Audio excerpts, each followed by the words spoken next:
So I've been telling you what it was like growing up in the civil rights as a little kid, a little white kid during the civil rights. But I wanted to talk to you about my Aunt Lenny. She was my great aunt that I had mentioned, was a Holocaust survivor, and she was fabulous. Oh my God, she was the most amazing woman. She really was. She was always very pleasant, very happy, and I miss her. She was from Germany and she was Jewish, but she married my great uncle, and he was a Christian, So she celebrated Christmas and would always, every year, they lived in New York City and we lived in Maryland. And every year, if she wasn't down here visiting, she sent presents to us, I guess through the mail. And they would come from places like Bloomingdale's and Lord and Taylor. And when I was little, we didn't have access to those stores, but all the good stuff came from Bloomies. So anyway, she was just awesome, and I can remember visits with her, and we would have big dinners or go to fancy restaurants and get dressed up and talk about my grandmother, my great grandmother. So it would have been her mother-in-law, just different things like that. And I remember one time she was talking to my mom about her experience when she came here from Germany. So she was a young girl. I don't know how old she was, but she was young. And she didn't speak English. She spoke German. And the story that I remembered was that once she started speaking English and it came out that she was Jewish, that the adoptive mother turned on her. Her adoptive father was always very kind to her, but the adoptive mother turned on her. That's the story that I heard. So this past summer, I went to a family reunion and saw her daughter. She would be my second cousin, who I had not seen since I was a kid. Again, was her wedding, and I just remember how it was a huge wedding. They paid for everybody's hotel room. It was in New York City, and it was a big wedding with all everything that everybody did back in the 70s for weddings, huge weddings, and the food was extraordinary, everything. So, we spent a long time together getting reacquainted, because now there's not such an age gap anymore. She's not just a young woman and I was a little kid. You know how little kids, when they see, oh, she's so pretty, I'm going to follow her around. That's what I was doing. Now we were more on the same level. The age gap is not so great. And I was telling her how much I miss Lenny and her stories and things like that. Well, I found out that the story I told, and I don't know why it was told to me this way.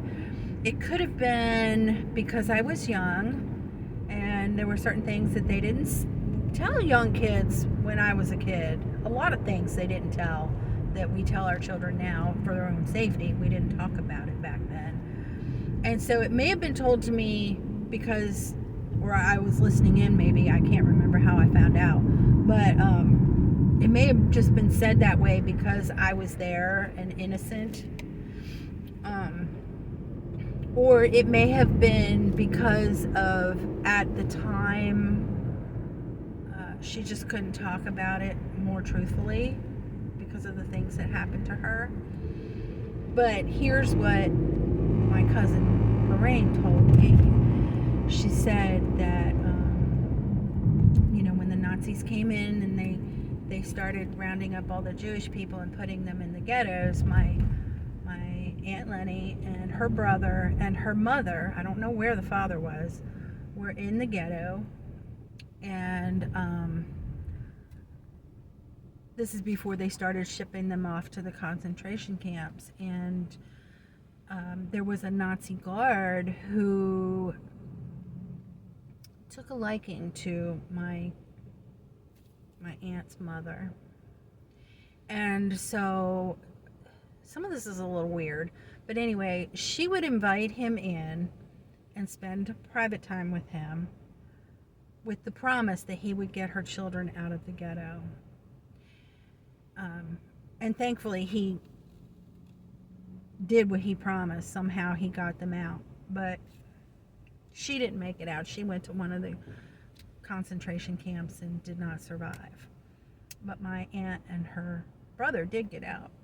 And the thing that was so weird about it was that he would do the obvious with her mother, but then he would come down and lay with her. And the story is now that he was just laying with her, that he didn't do anything to her. But we'll never know that for sure because my Aunt Lenny is gone now. She's not with us anymore. But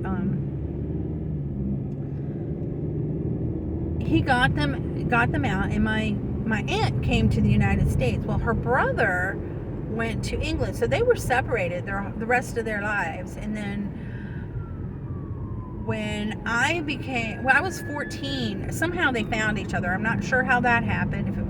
I know the Red Cross does a lot to help reunite families or find out what happened to people. But he came to the United States. It was our house. It was Christmas time, and they met at our house, and that's how they were reunited. It was kind of cool that they found each other. So anyway, the story was that I knew was that the stepmother turned on her when she found out she was Jewish, but apparently that's not true either. That the adoptive father was taking liberties of a certain kind that are totally illegal and totally inappropriate with my Aunt Lenny. He was doing things to her that were not right. And the adoptive mother found out, and she blamed my Aunt Lenny, who was a child. And we're not supposed to victim blame, but that happened a lot back in the day. And so that's why she turned on her. It had nothing to do with her being Jewish that I'm aware of, or that I was corrected. So having this new information really raises a lot of questions after that, But anyway, there's a lot of talk going on about reparations now for slavery, which I'm not really going to get into that, but I will tell you that my aunt got reparations for what happened to her during the Holocaust, and she got it in the 70s, so you can do whatever math it is to figure out the equivalent, but she got $700, so I don't know how she got it, but yeah, she got $700. That's all she got. I don't even know if it was worth it, and I don't know what she did with that money, but even in the 70s, $700 was a lot of money, but it wasn't a lot of money. Like, she didn't buy a house or a car or anything like that. $700 still didn't go that far back then, so yeah. Anyway, that's my aunt's story, what I know of it. I could probably tell you some other stories if you're interested, what I know, and how accurate some of it is. It's just what I was told when I was a kid, or what I listened to. So yeah, if you're interested, let me know. And I would also like to know if you or a family member has managed to survive.